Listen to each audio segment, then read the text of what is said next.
Dahulu kala, di sebuah desa kecil yang dikelilingi hutan lebat, hiduplah seorang wanita bernama Rahayu.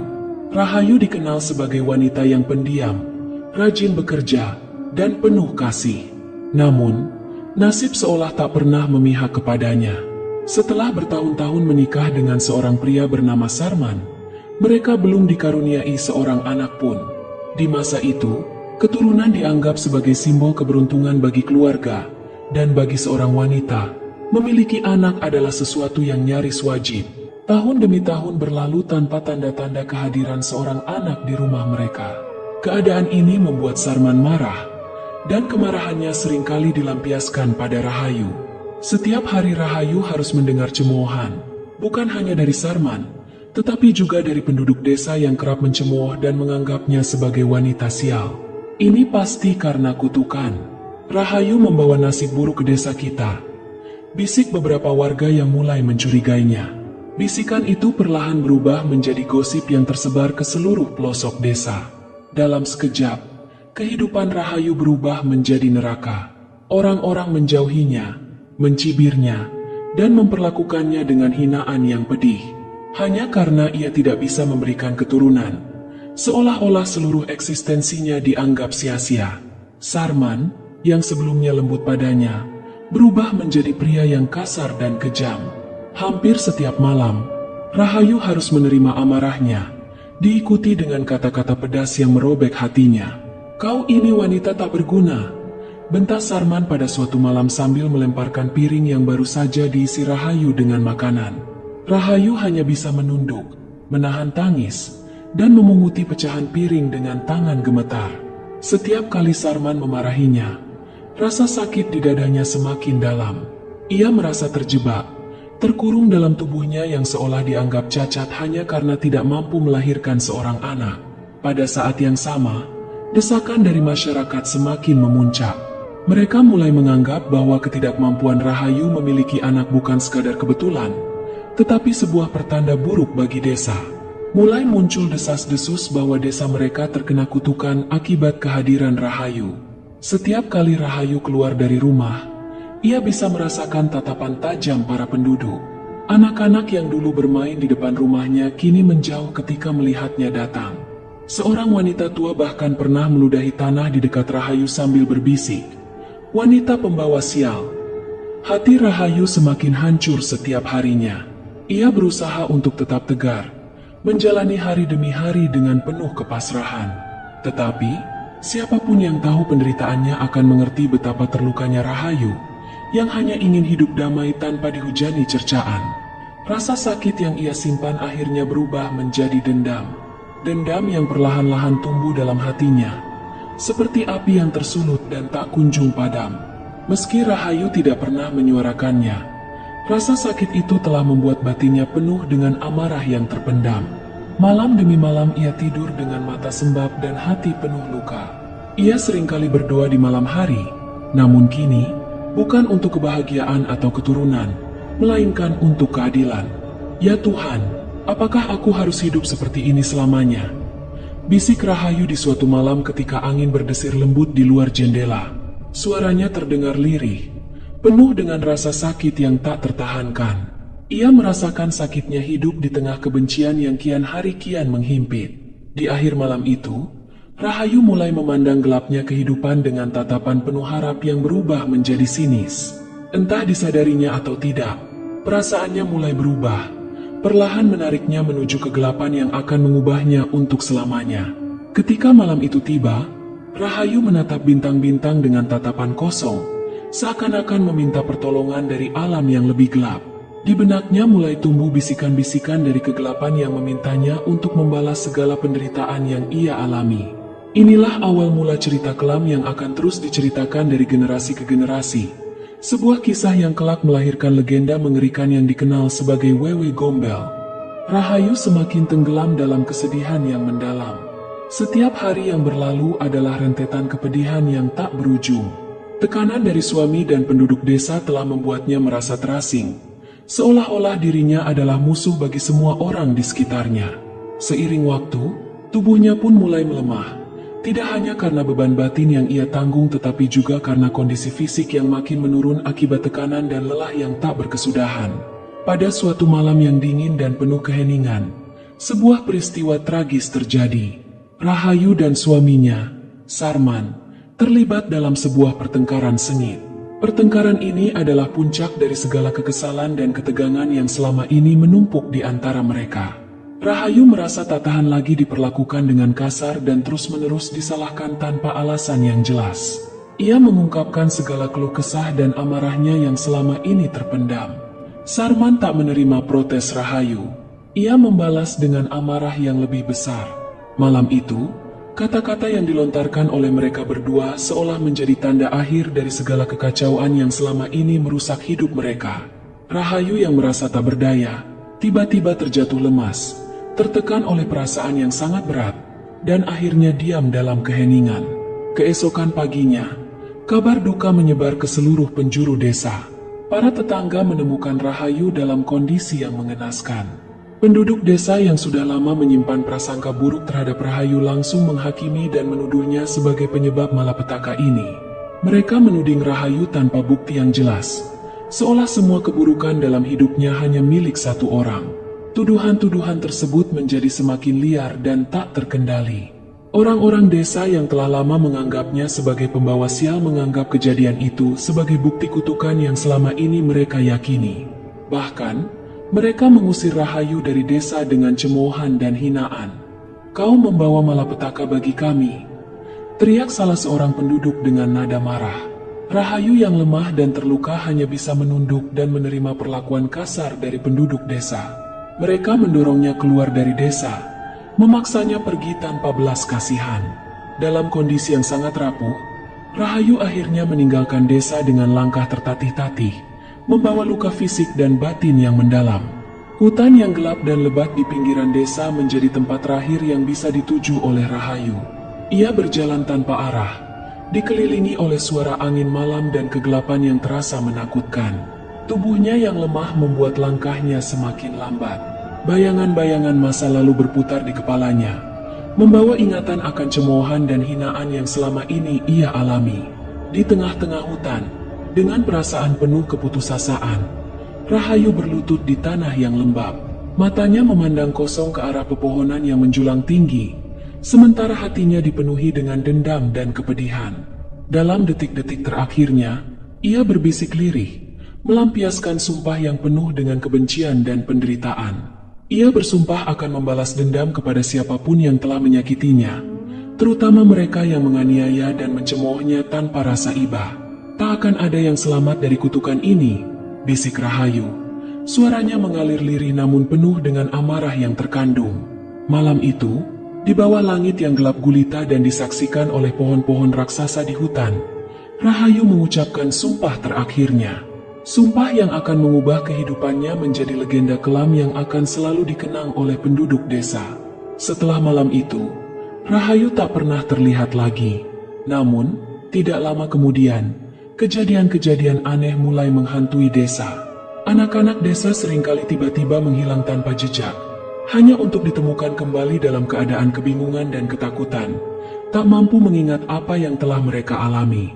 Beberapa dari mereka menceritakan bahwa mereka dibawa oleh sosok wanita berwajah menyeramkan yang tampak penuh kesedihan. Penduduk desa yang pernah mengusir Rahayu mulai merasa ketakutan. Mereka merasa dihantui oleh kejadian-kejadian yang tak masuk akal. Setiap malam, suara-suara aneh terdengar di sekitar desa, terutama suara tangisan yang terdengar sayup-sayup di kejauhan. Suara itu seakan berasal dari hutan tempat Rahayu menghilang. Suara tangisan yang panjang dan memilukan, seolah menggambarkan rasa sakit dan kepedihan yang mendalam. Mereka yakin bahwa arwah Rahayu telah berubah menjadi sosok yang selalu mencari anak-anak untuk diambil dan dijaga, karena ia sendiri tidak pernah bisa merasakan kebahagiaan sebagai seorang ibu. Sebuah legenda kelam lahir dari penderitaan seorang wanita yang teraniaya, sebuah peringatan akan bahaya menghakimi dan menyakiti orang lain tanpa belas kasih. Bisikan dan cerita tentang Rahayu yang kembali dalam wujud menyeramkan tetap hidup dalam ingatan mereka, mengingatkan bahwa kezaliman tak pernah berlalu begitu saja tanpa bekas. Tidak lama setelah Rahayu menghilang ke dalam hutan dan masyarakat mulai melupakan sosoknya, Sebuah kengerian perlahan menyelimuti desa. Pada malam-malam tertentu, warga mulai mendengar suara tangisan yang sayup-sayup datang dari arah hutan. Suara itu terdengar pilu, seolah membawa beban yang amat dalam, dan siapapun yang mendengarnya merasakan ketakutan yang merayap. Teror pertama kali menimpa seorang anak laki-laki bernama Ginan. Suatu sore, saat senja mulai beranjak gelap, Ginan bermain sendirian di halaman rumahnya. Ibunya hanya berpesan agar tidak jauh-jauh dari rumah karena hari sudah hampir malam. Namun, entah bagaimana, kakinya melangkah semakin jauh menuju batas desa, mengikuti suara lembut yang memanggil namanya. Seolah suara itu mengundangnya dengan penuh kasih sayang, membawanya mendekat tanpa ia sadari. Ketika ibunya menyadari bahwa Ginan tidak ada di halaman, ia memanggil tetangga dan warga untuk membantu mencari Ginan yang sudah mulai hilang dari pandangan. Malam itu, seluruh warga desa terlibat dalam pencarian besar-besaran, menerangi jalanan gelap dengan obor dan lentera. Hutan yang lebat di pinggiran desa menjadi lokasi yang paling dicurigai. Semua warga berteriak memanggil nama Ginan, berharap suaranya sampai ke telinga anak itu. Pencarian berlangsung lama hingga akhirnya, menjelang tengah malam, salah satu warga melihat sosok Ginan di bawah pohon besar di tepi hutan. Ginan duduk meringkuk, wajahnya pucat, matanya kosong menatap ke depan, dan tubuhnya gemetar. Ketika ibunya datang memeluknya, Ginan hanya diam, tidak mengucapkan sepatah kata pun. Tatapannya kosong, seolah jiwanya tertinggal di tempat lain. Setelah beberapa saat, barulah ia bergumam pelan, menyebutkan satu hal yang membuat bulu kuduk semua orang berdiri. Ada wanita yang mengajakku. Dia ingin aku ikut bersamanya. Bisik Ginan dengan suara bergetar. Warga yang mendengarnya saling berpandangan, merasa ketakutan. Tak ada yang pernah membayangkan bahwa malam itu mereka akan mendengar cerita semacam itu dari seorang anak kecil. Setelah peristiwa itu, Ginan menjadi sering murung, kerap menyebut bahwa wanita itu selalu terlihat di ujung jalan desa, melambaikan tangan ke arahnya dengan senyum tipis di bibirnya. Sejak kejadian itu, teror semakin sering terjadi. Anak-anak lain mulai mengalami pengalaman serupa. Mereka mendengar suara lembut memanggil nama mereka dari arah hutan. Beberapa anak bahkan mengaku melihat bayangan seorang wanita berambut panjang dengan wajah pucat yang menangis sambil menatap mereka. Setiap anak yang mengalami pertemuan dengan sosok misterius ini pulang dalam keadaan bingung, seperti kehilangan sebagian dari diri mereka. Kejadian-kejadian ini semakin meresahkan warga desa.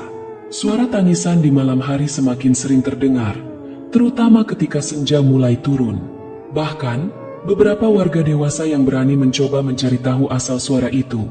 Tetapi setiap kali mereka mendekat ke hutan, suara itu menghilang, seolah menghindar dari kehadiran mereka. Dalam ketakutan yang semakin menjadi-jadi, warga desa akhirnya memutuskan untuk mendatangi seorang dukun tua yang tinggal di pinggiran desa. Dukun tersebut dikenal sebagai sosok yang paham dengan dunia gaib dan dipercaya mampu mengusir roh jahat. Ketika mereka menceritakan apa yang terjadi, sang dukun hanya mengangguk pelan, seolah sudah mengetahui apa yang sedang terjadi di desa itu. "Apa yang kalian hadapi bukan sekadar roh biasa," ucap dukun itu dengan nada serius. "Ini adalah arwah penuh dendam. Ia bukan hanya mengganggu, ia memiliki luka yang dalam, dan kehadirannya ingin mengajarkan sesuatu kepada kita." Warga yang mendengar penjelasan itu merasa semakin takut, namun juga penasaran. Mereka mulai menyadari bahwa sosok misterius yang mengganggu desa bukanlah makhluk sembarangan, tetapi arwah yang membawa pesan dari masa lalu. Sosok wanita yang dilihat oleh anak-anak tampaknya memiliki ikatan yang kuat dengan desa mereka, meski belum ada yang berani menyebutkan namanya. Beberapa orang mulai teringat pada Rahayu, wanita yang dulu diusir dari desa dengan hinaan dan cemoohan. Mereka bertanya-tanya dalam hati, apakah benar arwah Rahayu yang kini kembali untuk menghantui desa? Apakah semua teror ini adalah akibat dari perlakuan buruk mereka terhadapnya? Namun, tidak ada yang berani menyatakan hal itu secara terbuka. Semua hanya terdiam, berharap apa yang mereka pikirkan tidak benar. Mereka takut membicarakan nama Rahayu, seolah menyebut namanya saja bisa mengundang kedatangannya. Dalam keheningan malam yang semakin mencekam, setiap orang di desa mulai menyadari bahwa mereka hidup dalam bayang-bayang sosok yang penuh dendam. warga desa mulai mengambil tindakan pencegahan. Setiap senja tiba, mereka segera memanggil anak-anak mereka masuk ke dalam rumah, menutup jendela dan pintu rapat-rapat, serta menyalakan obor di sekitar rumah mereka. Anak-anak dilarang bermain terlalu jauh atau keluar rumah setelah matahari tenggelam. Mereka diberitahu untuk tidak menjawab jika mendengar suara asing yang memanggil nama mereka. Meskipun sudah berhati-hati, kejadian aneh tetap saja terjadi. Setiap kali anak hilang atau mendengar suara misterius, ketakutan menyelimuti seluruh desa. Tidak ada yang tahu kapan teror itu akan berakhir, atau apakah mereka bisa benar-benar terhindar dari bayangan gelap yang kini selalu mengintai mereka. Pada suatu malam yang gelap, ketakutan penduduk semakin memuncak ketika salah satu anak desa, bernama Wulan, hilang begitu saja dari rumahnya. Padahal, ibunya baru saja menidurkannya di kamar, dan saat ia kembali beberapa menit kemudian, Wulan sudah tak ada di sana. Suara tangisan terdengar dari arah hutan, dan semakin mendekat, seolah menembus malam yang sunyi. Dengan penuh ketakutan, warga kembali menyusun barisan pencarian, membawa obor dan alat-alat seadanya, serta berdoa agar Wulan segera ditemukan dengan selamat. Saat itu, seorang pria bernama Jaka yang juga ikut mencari di hutan melihat bayangan samar di balik pepohonan. Obornya menerangi sosok yang terlihat seperti seorang wanita dengan rambut panjang, berdiri di sana, menggendong seorang anak kecil. Sosok itu terlihat hanya beberapa langkah darinya, dengan wajah tertunduk dan rambutnya menutupi sebagian besar wajahnya. Jaka membeku di tempat, merasa darahnya seakan membeku saat melihat sosok itu. Wanita itu perlahan mengangkat wajahnya, memperlihatkan mata yang kosong namun tajam memandang ke arahnya. Senyum samar terbentuk di wajahnya, senyum yang penuh dengan kesedihan dan dendam. Anak yang ia gendong terlihat tenang, matanya tertutup seperti sedang tidur, dan Jaka segera mengenali wajah anak itu. Dengan langkah perlahan, Wewe Gombel berbalik dan melangkah masuk lebih dalam ke hutan, menghilang di balik bayangan pepohonan. Jaka tak berani mengejar, ketakutannya terlalu besar untuk melawan.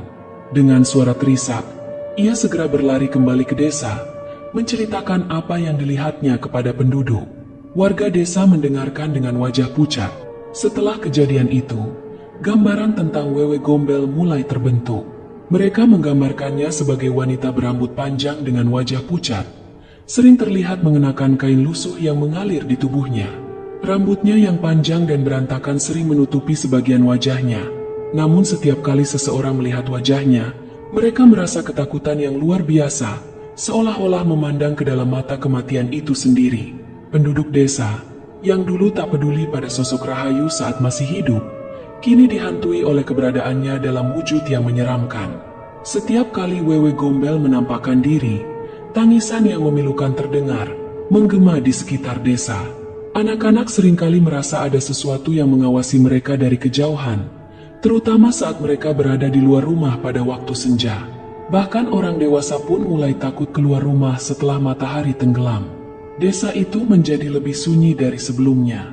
Setiap malam, suara gemerisik daun dan suara tangisan samar dari hutan menjadi latar belakang yang mengusik penduduk, membuat mereka selalu gelisah dan tidak bisa tidur nyenyak. Warga mulai memeriksa anak-anak mereka lebih sering, memastikan mereka aman dan tidak tergoda untuk keluar rumah ketika mendengar suara-suara aneh. Dalam usaha melindungi desa, beberapa penduduk mencoba berbagai cara untuk mengusir Wewe Gombel. Mereka memasang kemenyan di sudut-sudut desa, membuat sesajen, dan menggantungkan simbol-simbol pelindung di depan pintu rumah. Namun, setiap kali ritual dan sesajen dilakukan, sosok Wewe Gombel tetap muncul, seolah menertawakan usaha mereka yang sia-sia.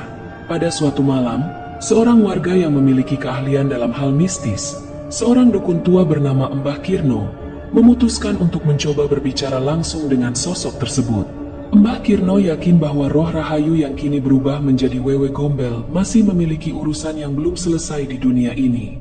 Dengan restu dari warga desa, ia menuju ke hutan, membawa sesajen dan dupa, berharap bisa menemukan Wewe Gombel dan mencari tahu apa yang sebenarnya diinginkannya. Di tengah hutan, dalam keheningan yang mencekam, Mbah Kirno duduk bersila dan mulai merapalkan doa, memohon kepada roh Rahayu untuk muncul dan menyampaikan apa yang menjadi dendam dan keinginannya. Perlahan, Kabut tipis mulai menyelimuti sekitar Mbah Kirno, dan bayangan sosok Wewe Gombel muncul di hadapannya, berdiri dengan mata penuh luka dan amarah. Wajahnya memancarkan kesedihan yang dalam, tetapi di balik itu ada rasa dendam yang membara. Dengan suara bergetar, Mbah Kirno mencoba berbicara dengan sosok itu. Ia meminta maaf atas perlakuan buruk yang diberikan oleh penduduk desa pada Rahayu semasa hidupnya. Wewe Gombel hanya diam, namun matanya menunjukkan bahwa ia mendengar setiap kata yang diucapkan Mbah Kirno.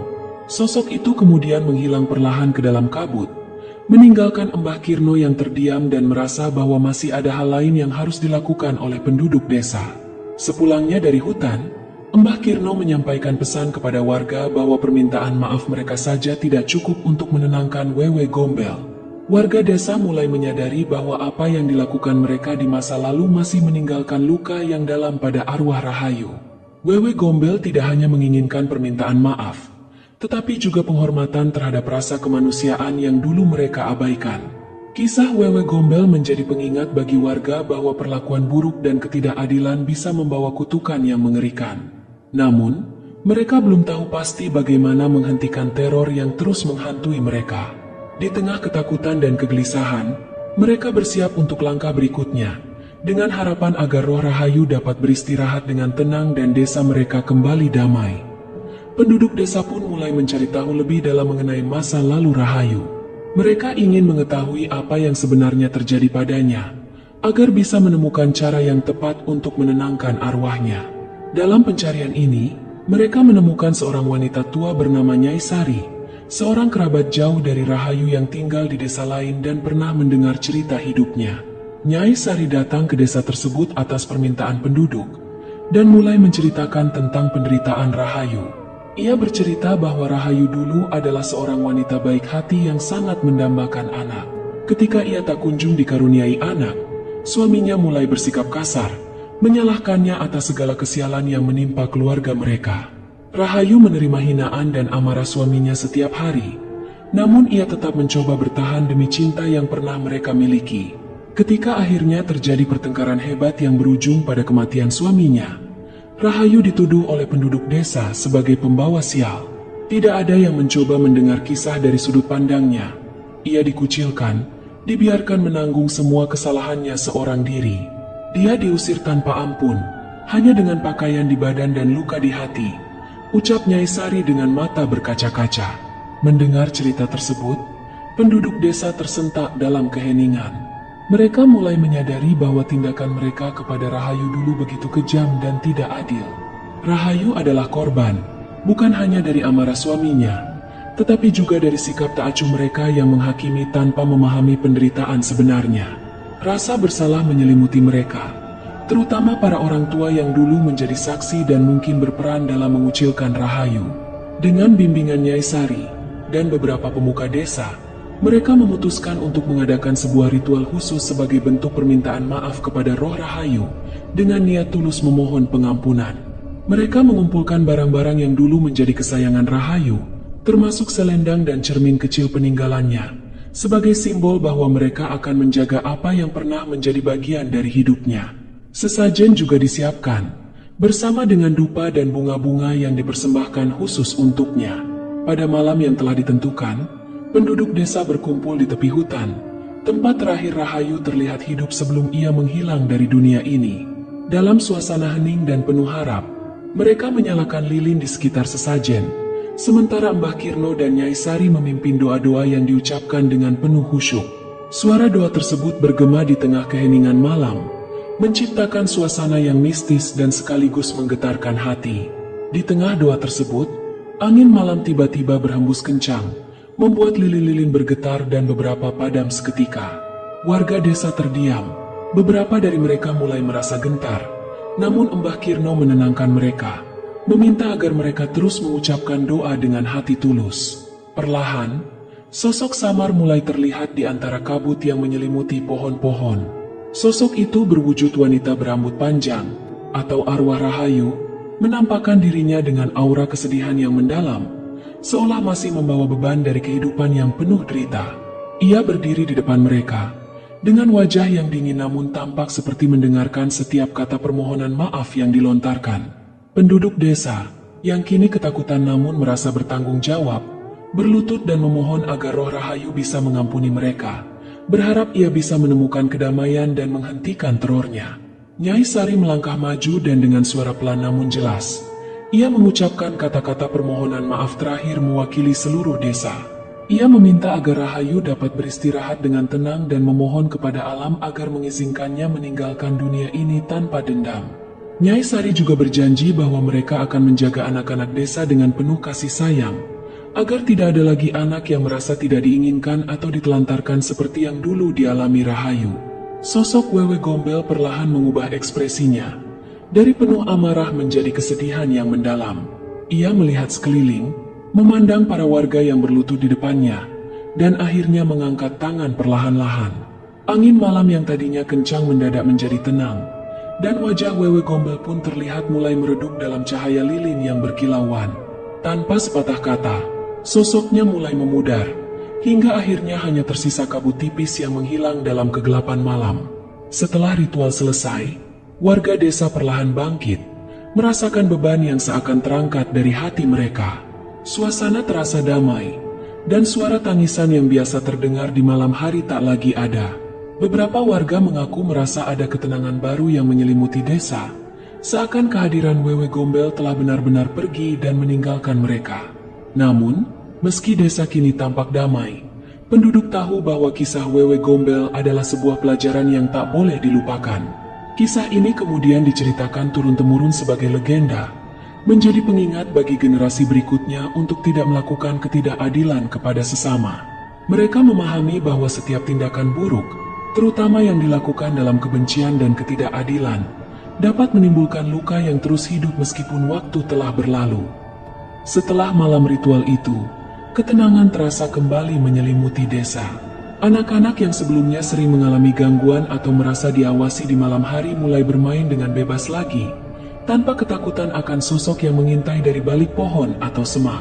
Para orang tua merasa lega, yakin bahwa arwah Rahayu telah menemukan kedamaian dan tak lagi bergentayangan. Beberapa minggu setelah ritual, Nyai Sari memutuskan untuk kembali ke desanya. Sebelum pergi, ia berpesan pada warga agar selalu menjaga hati dan perbuatan mereka, serta memberikan kasih sayang yang cukup pada anak-anak agar tidak ada yang merasa ditelantarkan. Semoga apa yang kita lakukan menjadi pelajaran bagi kita semua, ucap Nyai Sari sebelum beranjak meninggalkan desa dengan langkah tenang. Warga menghormati pesan itu, menyadari bahwa pengalaman ini mengajarkan mereka untuk lebih bijak dalam bertindak. Selang waktu berlalu, kisah Wewe Gombel masih menjadi buah bibir. Meskipun teror sudah berhenti, penduduk desa tetap mengingat kejadian itu sebagai peringatan akan bahaya menghakimi seseorang tanpa memahami penderitaan yang dialaminya. Mereka mulai menceritakan kisah ini kepada anak-anak sebagai dongeng menjelang tidur, bukan sekadar sebagai cerita seram, melainkan sebagai peringatan tentang pentingnya berempati dan menghormati sesama. Pada suatu malam di musim penghujan, ketika angin mendesir pelan di antara pohon-pohon hutan, seorang warga yang sedang melewati tepi hutan melihat sesuatu yang tak biasa. Di kejauhan, ia melihat sosok samar seorang perempuan yang berdiri tenang di antara pepohonan. Wajahnya tidak lagi menakutkan seperti yang digambarkan sebelumnya, melainkan penuh ketenangan dan kedamaian. Dia berdiri dalam diam, memandang ke arah desa seolah sedang memberikan salam perpisahan. Warga tersebut merasa merinding, namun tidak ada ketakutan yang membebani hatinya. Sebaliknya, ada perasaan damai yang mengalir, seolah Rahayu datang untuk memastikan bahwa penduduk benar-benar telah menerima pesan yang ingin ia sampaikan. Perlahan-lahan sosok itu memudar, menghilang di balik kabut malam tanpa meninggalkan jejak. Keesokan harinya, cerita tentang sosok yang terlihat di tepi hutan menyebar. Namun, alih-alih ketakutan, para warga meyakini bahwa itu adalah tanda terakhir dari Rahayu. Mereka merasa telah benar-benar diampuni, dan bahwa arwahnya kini dapat beristirahat dalam damai. Dengan demikian, desa itu kembali hidup tenang dan damai, namun tidak pernah melupakan kisah Wewe Gombel. Nama Rahayu diingat dengan penghormatan, sebagai pengingat akan kejamnya nasib yang menimpa seorang wanita baik yang tak mendapatkan keadilan semasa hidupnya. Dan hingga kini, Kisah asal-usul Wewe Gombel diceritakan dari generasi ke generasi, bukan hanya sebagai dongeng seram, tetapi sebagai pelajaran penting tentang keadilan, empati, dan kemanusiaan. Begitulah, legenda Wewe Gombel hidup selamanya di dalam hati para penduduk, sebagai kisah penuh makna yang menjaga mereka agar selalu bersikap adil dan penuh kasih kepada sesama.